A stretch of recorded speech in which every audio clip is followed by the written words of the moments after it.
मन की बात में प्रधानमंत्री नरेंद्र मोदी ने आर्थिक स्वच्छता का जिक्र किया। बोले इकोनॉमी में पारदर्शिता आ रही है। उन्होंने अपने 81वें एपिसोड में कहा कि नदी हमारे लिए भौतिक वस्तु नहीं बल्कि जीवंत इकाई है।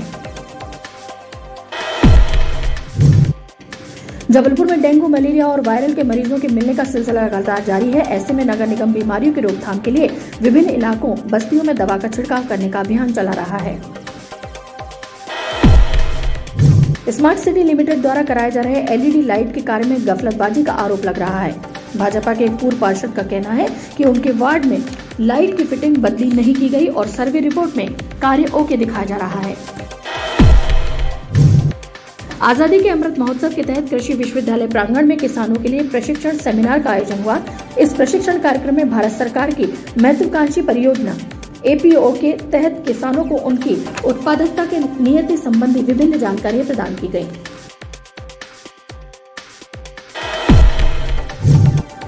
सराफा जवाहरगंज में अवैध तरीके से बनाए जा रहे शॉपिंग कॉम्प्लेक्स को तोड़ने की कार्यवाही जिला प्रशासन, पुलिस और नगर निगम द्वारा की गई।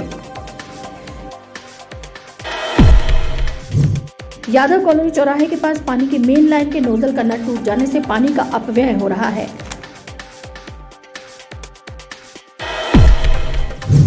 गोरखपुर के गुप्तेश्वर इलाके में रहने वाले कुख्यात बदमाश कुलदीप और टिंकू सोनकर के खिलाफ पुलिस और प्रशासन ने माफिया विरोधी अभियान के तहत बड़ी कार्यवाही को अंजाम दिया। पुलिस और प्रशासन ने 1.5 करोड़ की भूमि पर उसके द्वारा करीब 6000 वर्ग फुट में 2 करोड़ की लागत से निर्माण किए गए आलीशान मकान को जमींदोज करने की कार्यवाही की गई। शहर के मुख्य बाजारों में यातायात के सुचारू संचालन के लिए यातायात विभाग ने कार्यवाही का अभियान शुरू किया है।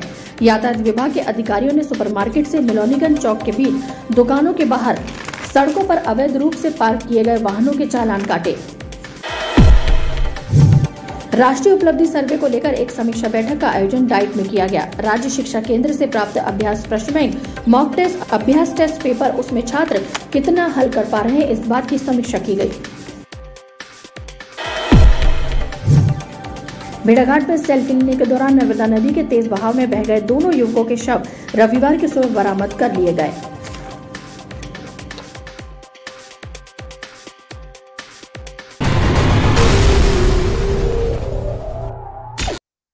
नमस्कार, बीटीवी न्यूज में आपका स्वागत है। इस बुलेटिन में हम आपको दिखाएंगे जबलपुर शहर से जुड़ी तमाम खबरें। तो चलिए खबरों की शुरुआत करते हैं और सबसे पहले देखते हैं हेडलाइंस। फड़बाज और शराब माफिया टिंकू सोनकर के गुप्तेश्वर स्थित आलीशान मकान को माफिया विरोधी टीम ने किया ध्वस्त। 1.5 करोड़ की जमीन पर करीब 2 करोड़ की लागत से बना था आलीशान बंगला। टिंकू उर्फ कुलदीप सोनकर पर दर्ज है 62 से ज्यादा आपराधिक मामले। भेड़ाघाट में नर्मदा नदी में बहे दोनों युवकों के शव बरामद। युवकों की तलाश के लिए बीते 2 दिनों से चल रहा था रेस्क्यू और सर्च अभियान। सेल्फी लेते वक्त हुआ था हादसा। और सराफा जवाहरगंज में नियम विरुद्ध तरीके से बनाए जा रहे शॉपिंग कॉम्प्लेक्स को तोड़ने के लिए जिला प्रशासन, नगर निगम ने की कार्यवाही के दौरान मचा रहा हड़कंप।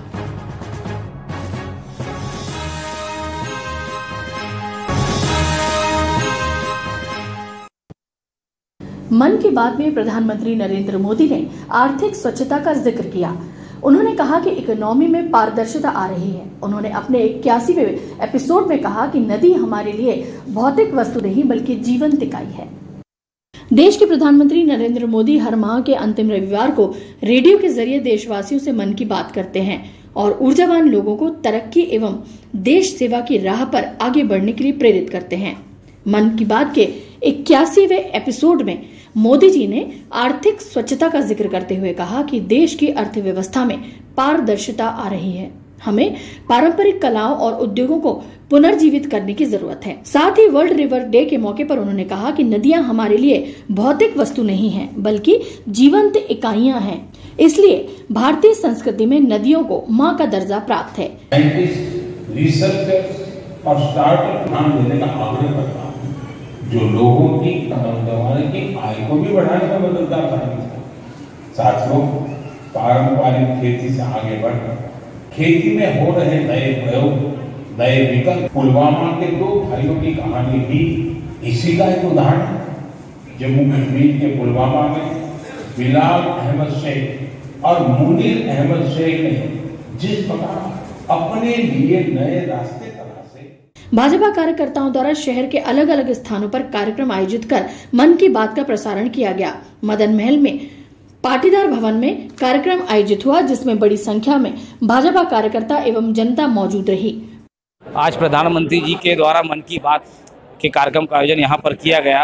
प्रधानमंत्री जी हर माह के अंतिम रविवार को मन की बात से देश की जनता से रूबरू होते हैं। आज प्रधानमंत्री जी ने नदी के संरक्षण और पारंपरिक जो परंपराएं, जो जिस प्रकार के कार्य हमारे कारीगर लोग करते हैं, चाहे खादी का हो, चाहे वो काश्तकारी करने वाले लोग हैं, इन सभी को हौसला देने का काम किया है। भाजपा कार्यकर्ताओं ने कहा कि प्रधानमंत्री जी द्वारा अपने इस कार्यक्रम के जरिए जनता से जुड़ने का प्रयास किया जाता है। उनके इस प्रयास की जनता के बीच अच्छी प्रतिक्रिया है। जबलपुर में डेंगू, मलेरिया और वायरल के मरीजों के मिलने का सिलसिला लगातार जारी है। ऐसे में नगर निगम बीमारियों की रोकथाम के लिए विभिन्न इलाकों, बस्तियों में दवा का छिड़काव करने का अभियान भी चला रहा है। इसी कड़ी में नगर निगम के अमले ने गोरखपुर इलाके के व्यावसायिक और रिहायशी इलाकों में डेंगू की रोकथाम के लिए दवा का छिड़काव किया। जबलपुर में डेंगू और वायरल के बढ़ते प्रकोप की रोकथाम के लिए नगर निगम, जिला प्रशासन और स्वास्थ्य विभाग के प्रयास लगातार जारी हैं। बीमारियों की रोकथाम के लिए नगर निगम द्वारा विभिन्न स्थानों पर दवा का छिड़काव कर मच्छर जनित लार्वा को नष्ट करने की कार्यवाही की जा रही है। इसी कड़ी में नगर निगम की टीम ने शहीद आजम भगत सिंह युवा विचार मंच के कार्यकर्ताओं के साथ मिलकर गोरखपुर के व्यावसायिक और रिहायशी इलाकों में दवा का छिड़काव किया। शहीद भगत सिंह युवा विचार मंच ने डेंगू के बढ़ते प्रकोप की रोकथाम के लिए कमिश्नर नगर निगम को पूर्व में मांग पत्र सौंपा था और दवा के छिड़काव की मांग भी की थी। आज हम लोगों ने भगत सिंह युवा विचार मंच की तरफ से वो कमिश्नर जी को ज्ञापन दिया और उससे वो पूरी टीम आई रही वार्ड में, गोरखपुर में पूरे हम लोगों ने डेंगू, मलेरिया जो बीमारी चल रही उसकी दवाई सब वार्ड में, सबके घर घर और यहाँ जो जो जगह है रोड में, दुकानों में, सब जगह डलवाई है। डेंगू फैला हुआ है, उसके कारण कीटनाशक दवा का छिड़काव, मच्छर वाली दवा का छिड़काव किया जा रहा है।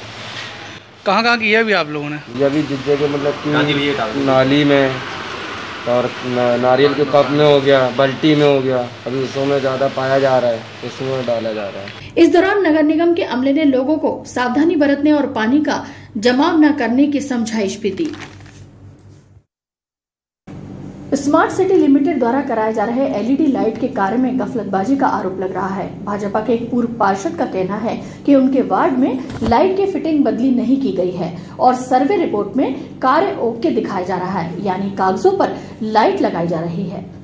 नगर निगम द्वारा स्मार्ट सिटी योजना के जरिए शहर के 38,000 विद्युत पोलों पर से पुरानी लाइट फिटिंग हटाकर नई एलईडी फिटिंग लगाई जा रही है। करीब 48 करोड़ रुपए का कार्य कराया जा रहा है, लेकिन इस कार्य पर अब उंगलियां उठने लगी हैं। भाजपा के एक पूर्व पार्षद ने नगर निगम पहुंचकर आयुक्त संदीप जीआर से शिकायत की है कि मदन मोहन मालवीय वार्ड से लाइट बदली नहीं की गई है, लेकिन ऑफिस में जो रिपोर्ट सम्मिलित है उसमें कार्य पूर्ण हो चुका है बताया जा रहा है, यानी घपला किया जा रहा है। कागजों में लाइट लगाई जा रही है। कुछ कम नहीं तो 150 खंबे ऐसे हैं जिनमें सोडियम लाइट लगी है, उनमें एलईडी लगी ही नहीं है। और नगर निगम की जो सर्वे सूची में ये बताया जा रहा है स्मार्ट सिटी के तहत कि इसमें एलईडी लग चुकी है, कार्य पूर्ण हो गया है।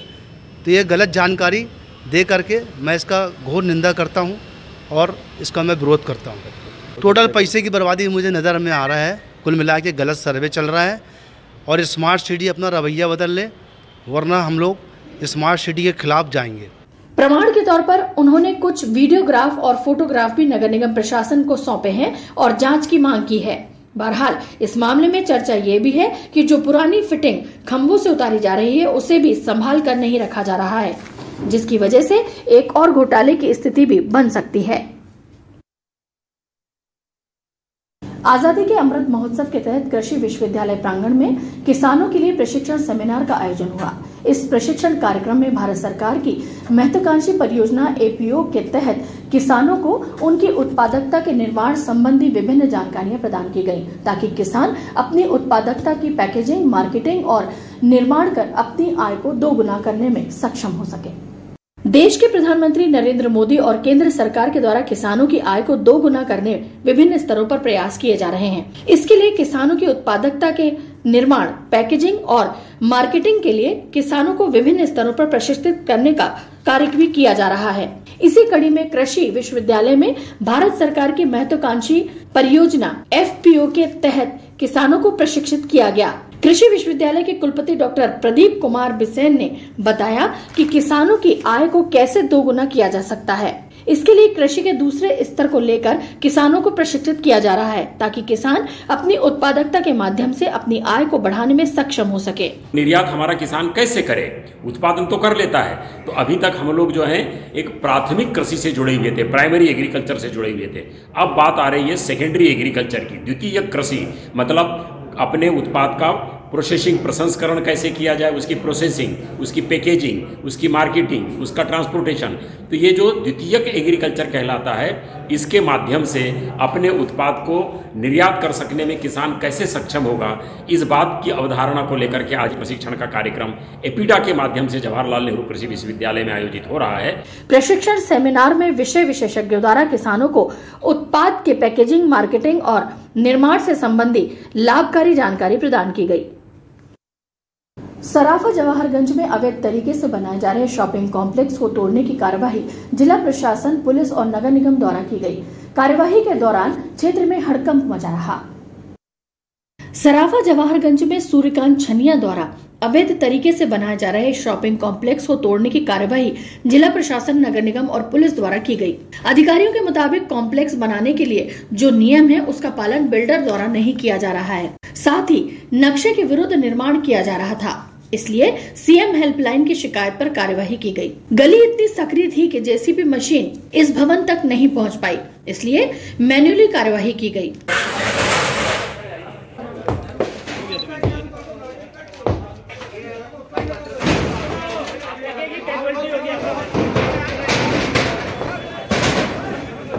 यह कार्रवाई नगर निगम आयुक्त के आदेश के क्रम में की जा रही है। सूर्यकांत झनिया नाम के जो प्रॉपर्टी धारक हैं उनके द्वारा नगर निगम के नियमों और विधियों का उल्लंघन करके मात्र 5 से 6 फीट की रास्ते में शॉपिंग कॉम्प्लेक्स का निर्माण किया गया, जबकि ऐसे शॉपिंग कॉम्प्लेक्स के निर्माण के लिए लगभग 12 मीटर की सड़क की आवश्यकता थी और जो एमओएस एरिया होता है उसके ऊपर भी इनके द्वारा अवैध निर्माण किया गया है। आयुक्त महोदय के आदेश के क्रम में वर्तमान में ये कार्रवाई की जा रही है। Thank you. रास्ता काफ़ी संकीर्ण था और यहाँ सीधी मशीनरी से कार्रवाई नहीं की जा सकती थी, इसीलिए यहाँ जो हथौड़े और इन सब या कटर इस सब के इकट्ठा करने में कुछ एक देर हुई है, विलम्ब का मात्र यही कारण रहा। निगम आयुक्त महोदय के आदेश अनुसार एक अतिक्रमण की कार्रवाई थी जहाँ पर एक गलत तरीके से कॉम्प्लेक्स बनाया गया, उसी के पालन में आज जिला प्रशासन और पुलिस की टीम यहाँ पर सामंजस्य बनाते हुए, कानून व्यवस्था बनाते हुए उस अतिक्रमण की कार्रवाई नगर निगम के द्वारा की जा रही है। उसमें जो भी व्यवस्थाएं हैं वो जिला प्रशासन और पुलिस प्रशासन कर रहा है। वहीं निर्माणकर्ता ने आरोप लगाया है कि क्षेत्रीय नेता के दबाव में कार्यवाही की जा रही है। बिना कोई आदेश के और बिना किसी नोटिस के और कोई भी ऐसी अपन को जानकारी दिए बिना अचानक ये पूरा तोड़ने के लिए आ गए हैं, जबकि अपना नक्शा भी पास है, सब कुछ है, सब कागज ओके हैं। ये राजनीतिक दबाव के चलते हुए ये सब कार्रवाई की जा रही है, जो कि मैं कुछ जो यहाँ के असामाजिक तत्व हैं उनको मैं पैसे की डिमांड हो रही है, मैं नहीं दे रहा हूँ, उसके तहत ये सब कार्रवाई राजनीतिक दबाव के चलते की जा रही है, जबकि मेरे पूरे कागज़ कंप्लीट हैं। और अगर कहीं गलत है तो आप मुझे समय दें थोड़ा सा, मैं पूरा उसको अलग कर दूंगा, लेकिन ऐसा कुछ गलत है ही नहीं। अतिक्रमण विरोधी कार्यवाही के चलते क्षेत्र में हड़कंप मचा रहा। यादव कॉलोनी चौराहे के पास पानी की मेन लाइन के नोजल का नट टूट जाने से पानी का अपव्यय हो रहा है। सुबह शाम हजारों गैलन शुद्ध पानी नालियों में बहकर बर्बाद हो रहा है, लेकिन जिम्मेदार कर्मचारी इस ओर ध्यान नहीं दे रहे हैं। यादव कॉलोनी चौराहे के पास पानी की मेन राइजिंग लाइन का नोजल टूट जाने से बड़ी मात्रा में पीने का शुद्ध पानी नाली में बहकर बर्बाद हो रहा है। क्षेत्रीय लोगों का कहना है कि नगर निगम जल विभाग के अधिकारियों से कई बार शिकायत की गई, लेकिन कोई इस ओर ध्यान नहीं दे रहा है।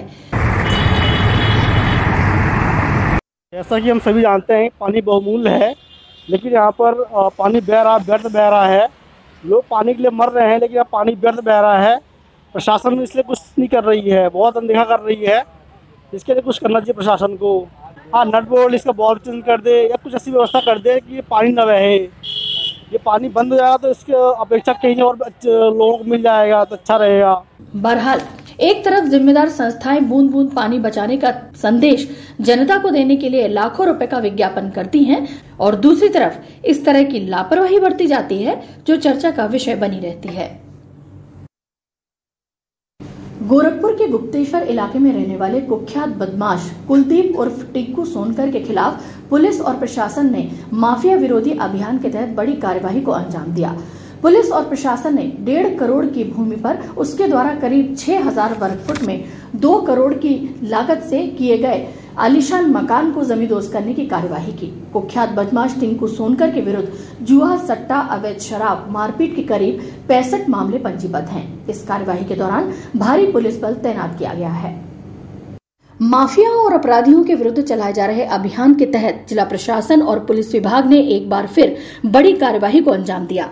गोरखपुर थाना क्षेत्र के गुप्तेश्वर इलाके में रहने वाले कुख्यात बदमाश टिंकू उर्फ कुलदीप सोनकर के मकान को जमींदोज करने की कार्यवाही की गई। रविवार की सुबह जिला प्रशासन, पुलिस विभाग और नगर निगम का माफिया विरोधी दल पुलिस और प्रशासनिक अधिकारियों के साथ मौके पर पहुंचा और जेसीबी मशीनों की सहायता से 1.5 करोड़ रुपए की जमीन पर लगभग 2 करोड़ रुपए की लागत से बनाए गए आलीशान मकान को तोड़ने की कार्यवाही शुरू की। इस दौरान पूरे इलाके को पुलिस छावनी में तब्दील कर दिया गया। मौके पर मौजूद एसडीएम दिव्या अवस्थी और एडिशनल एसपी सिटी रोहित काशवानी ने बताया कि कुख्यात अपराधी टिंकू सोनकर के विरुद्ध जुआ, सट्टा खिलाने और अवैध शराब का कारोबार, मारपीट करने सहित 62 आपराधिक मामले दर्ज हैं।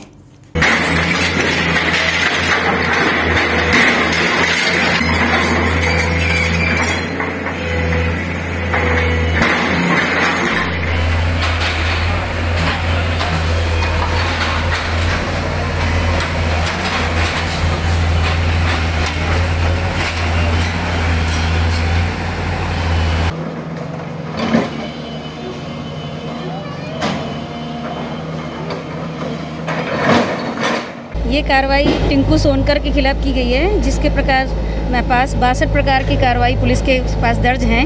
ये शराब, जुआ खिलाना, सट्टा, मारपीट की कार्यों में लिप्त था, तो इसलिए ये कार्रवाई की गई है। 3500 स्क्वायर वर्ग फुट में बना हुआ है, जिसकी लागत 3 करोड़ 22 लाख 50,000 रुपये के लगभग है। अपराधी है टिंकू सोनकर, उसके विरुद्ध लगभग 62 अपराध हैं। यह 2004 से अपराध करता आ रहा है। मुख्य रूप से यह जुआ, सट्टे का फड़ बिछाता था और इसके अलावा मारपीट और शराब के भी अपराध हैं। यह कुख्यात अपराधी रहा है इस थाना क्षेत्र का और इसके विरुद्ध अभी माफिया दमन में कार्रवाई की गई है। बताया जाता है कि जिस जमीन पर कुख्यात अपराधी द्वारा काली कमाई से आलीशान मकान बनाया गया, राजस्व रिकॉर्ड में वह जमीन दंशराज वल्द हुब्बीलाल सोनकर भरतीपुर के नाम से दर्ज है। पुलिस और प्रशासन द्वारा कार्यवाही के पूर्व मकान में रखा सामान भी बाहर निकलवाया गया और उसके बाद मकान को जमींदोज करने की कार्यवाही शुरू की गई। बताया जाता है कि टिंकू उर्फ कुलदीप सोनकर लंबे समय से जुआ, फड़ और अवैध शराब का कारोबार कर रहा था। उसके विरुद्ध की गई इस कार्यवाही से पूरे इलाके में हड़कंप मचा हुआ है। शहर के मुख्य बाजारों में यातायात के सुचारू संचालन के लिए यातायात विभाग ने कार्यवाही का अभियान शुरू किया है। यातायात विभाग के अधिकारियों ने सुपरमार्केट से मिलौनीगंज चौक के बीच दुकानों के बाहर सड़कों पर अवैध रूप से पार्क किए गए वाहनों के चालान काटे। इस कार्यवाही से हड़कंप मचा रहा। शहर के मुख्य बाजारों में यातायात को पटरी पर लाने यातायात विभाग ने कार्यवाही शुरू कर दी है। इसके तहत यातायात विभाग के अधिकारियों और विभाग के अमले ने सुपरमार्केट, लाडगंज, बड़ा फुहारा, कोतवाली, सराफा और मिलौनीगंज क्षेत्र में दुकान के बाहर अव्यवस्थित ढंग से पार्क के लिए किए गए वाहनों के चालान काटे। डीएसपी यातायात MR चौकीकर के मार्गदर्शन में ये कार्यवाही की गई। ये हमारा जो है मार्केट एरिया में सुपरमार्केट से लेके बड़ा फुहारा उधर मिलौनीगंज तक जाएंगे हम, जो गाड़ियां खड़ी कर दे नो पार्किंग में, ये तो उस सीट पर भी हमारी अभी तक हमने 6 रसीदें काट दी है और हमारी ये निरंतर कार्रवाई चल रही है बाजार में। हालांकि इस दौरान दुकान के बाहर सामान रखकर अतिक्रमण करने वाले दुकानदारों के विरुद्ध कार्यवाही न करना भी लोगों की चर्चा का विषय बना हुआ है। राष्ट्रीय उपलब्धि सर्वे को लेकर एक समीक्षा बैठक का आयोजन डाइट में किया गया। राज्य शिक्षा केंद्र से प्राप्त अभ्यास प्रश्न बैंक, मॉक टेस्ट, अभ्यास टेस्ट पेपर, उसमें छात्र कितना हल कर पा रहे हैं, इस बात की समीक्षा भी की गई। राष्ट्रीय उपलब्धि सर्वे को लेकर एक समीक्षा बैठक का आयोजन डाइट जबलपुर में किया गया, जिसमें समस्त एपीएफ, डाइट फैकल्टी, जिला परियोजना समन्वयक, बीईओ, बीआरसी आदि उपस्थित रहे। समीक्षा बैठक में शिक्षा गुणवत्ता विकास के लिए चलाए जा रहे कार्यक्रमों की समीक्षा भी की गई। बीएससी से तो पूरा सहयोग मिल रहा है, सब कर रहे हैं और जो भी उपलब्धि है निश्चित है कि हमारे बीएससी साथी के, लेकिन सीएससी अपेक्षाकृत वो अदरवाइज जो दूसरे काम है उसका बहाना लेके बिल्कुल सही नहीं कर रहा है। तो मैं संभवतः ये बात डीपीसी महोदय को भी अवगत कराऊंगा। राज्य शिक्षा केंद्र से प्राप्त अभ्यास प्रश्न बैंक, मॉक टेस्ट, अभ्यास टेस्ट पेपर जिनका वितरण शालाओं में करा दिया गया है, उसमें छात्र कितना हल कर पा रहे हैं एवं क्या कठिनाइयां आ रही हैं, इस बात की भी समीक्षा की गई। भेड़ाघाट में सेल्फी लेने के दौरान नर्मदा नदी के तेज बहाव में बह गए दोनों युवकों के शव रविवार की सुबह बरामद कर लिए गए। रेस्क्यू टीम और पुलिस ने दोनों के शवों को नर्मदा नदी से बाहर निकाला, पोस्टमार्टम के लिए भेज दिया। बीते 2 दिनों से दोनों युवकों की तलाश के लिए रेस्क्यू टीम का अभियान जारी था। तेज बहाव के कारण रेस्क्यू टीम को युवकों की तलाश करने में काफी दिक्कतों का सामना करना पड़ा। भेड़ाघाट में 2 दिन पहले सेल्फी लेने के दौरान नर्मदा नदी के तेज बहाव में बह गए सहारनपुर निवासी लक्ष्य सहगल और उसके ममेरे भाई श्रेयांश के शव रविवार की सुबह रेस्क्यू टीम ने नर्मदा नदी में बरामद कर लिए। पुलिस और रेस्क्यू टीम ने दोनों शवों को नर्मदा नदी से बाहर निकाला और पंचनामा कार्यवाही करने के बाद दोनों युवकों के शव पोस्टमार्टम के लिए मेडिकल कॉलेज अस्पताल पहुंच गए। युवकों के शव बरामद होने के दौरान उनके परिजन भी मौके पर मौजूद थे। भेड़ाघाट में जहाँ पे परसों 2 युवक डूब गए थे, वहीं थोड़ा आगे चल के आज 2 दिन के लगभग प्रयास से दोनों की बॉडी बरामद हो गई है और दोनों की शिनाख्त हो गई है, शिवांश टैगोर और लक्ष्य सहगल के नाम से। गौरतलब है कि शुक्रवार को लक्ष्य अपने ममेरे भाई श्रेयांश और 2 अन्य लोगों के साथ भेड़ाघाट घूमने गया था। वहां लक्ष्य मोबाइल से सेल्फी खींच रहा था, तभी उसका पैर फिसल गया और वह नर्मदा नदी में बहने लगा। तभी उसको बचाने शिवांश भी नदी में कूद गया और दोनों गहरे पानी में डूब गए। घटना के बाद लगातार पुलिस दोनों युवकों की तलाश के लिए रेस्क्यू अभियान चला रही थी। खबरें अभी और भी हैं, आप देखते रहिए बीटीवी न्यूज। नमस्कार।